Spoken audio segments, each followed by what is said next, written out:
Hi friends, அனைவருக்கும் வணக்கம். கூலி படத்தோட அந்த பாக்ஸ் ஆஃபீஸ் வசூல் பார்த்திங்கன்னா கிட்டத்தட்ட 530 கோடிக்கு மேலே வந்து தாண்டி போயிட்டுருக்கு. ஓகேங்களா? இது வந்து பார்த்திங்கன்னா நெகட்டிவ் ரிவ்யூஸ் வந்து இந்த படத்தை வந்து இந்த படத்துக்கு கொடுத்து இந்த மாதிரி வந்து எப்படியாவது முடக்கணும் அப்படி சொல்லிட்டு பிளான் பண்ணியிருந்தாங்க. அதாவது 20 கோடி வந்து செலவு பண்ணி எப்படியாவது வந்து இந்த படத்தை வந்து ஓட விடாமல் பண்ணணும் அப்படின்னு சொல்லிட்டு நெகட்டிவ் ரிவ்யூஸ் எல்லாம் வந்து நிறைய பேர் வந்து பரப்புனாங்க. அதையெல்லாம் மீறி பாக்ஸ் ஆஃபீஸில் வந்து கூலி படம் வந்து பட்டையை கிளப்பிக்கிட்டு இருக்குது. அதுதான் வந்து இங்கே உண்மை. அது மட்டும் இல்லாமல் ஸ்க்ரீன்ஷாட்டில் நீங்கள் பார்க்குறீங்க பாருங்கள். லியோ படத்தோட ஒரு மிகப்பெரிய ஒரு ஸ்கேம் வந்து வெளியே வந்திருக்கு. லியோ படத்தோட வசூல் 600 கோடி அப்படின்னு சொன்னாங்க. அது வந்து கிடையாது, பொய் அப்படி சொல்லிட்டு நிரூபணம் ஆகிருக்கு. திரும்பவும் வந்து பிராட் நாயகன் அப்படின்னு சொல்லிட்டு உண்மை வந்து வெளியே வந்திருக்கு. ஓகேங்களா?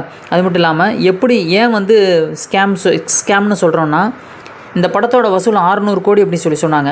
ஆனால் வந்து தயாரிப்பு நிறுவனமான கல்ஃப்ளிக் பிரைவேட் லிமிடெட், எஸ்எஸ் லலித்குமாரோட ப்ரொடக்ஷன் நிறுவனம், ஓகேங்களா, அவங்க ஆண்டு வருமான கணக்கு தாக்கல் பண்ணும்போது அதில் வந்து என்ன சொல்லியிருக்காங்க அப்படின்னு சொல்லி பார்த்தீங்கன்னா, தியேட்ரிக்கல் வசூல் மூலயமா 160 கோடி தான் கிடச்சிருக்கு, 160.4 கோடி. அது இல்லாமல் சேட்டலைட் உரிமை, ஓடிடி உரிமை, மியூசிக் ரைட்ஸ் இதெல்லாம் சேர்த்து ஒரு 220 கோடி. 220 164 கோடியும் எவ்வளோ ஆச்சுங்க? இதெல்லாம் பார்த்திங்கன்னா 404 கோடி தான் வந்து மொத்தமே வந்து வசூலானது. மொத்தமே அதுவும் வந்து அந்த மற்ற உரிமை, அந்த சேட்டலைட் உரிமை, மியூசிக் ரைட்ஸு, மியூசிக் உரிமை இதெல்லாம் விற்றதுனால 404 கோடி, இல்லைனா இன்னமும் கம்மியாக இருக்கும் அப்படின்னு சொல்லிட்டு அவங்க எஸ்எஸ் லலித்குமாரே வந்து கன்ஃபார்ம் பண்ணியிருக்காங்க.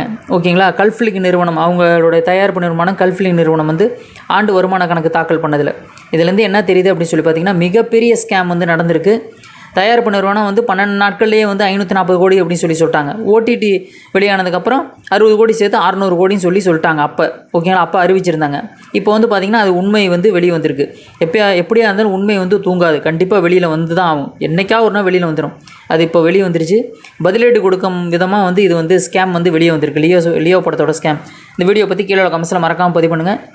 கமெண்ட்ஸ் இருந்தால் தாராளமாக நீங்கள் கமெண்ட்ஸ் கொடுக்கலாம். ஓகேங்களா? தேங்க்ஸ் ஃபார் வாட்சிங். தேங்க்யூ.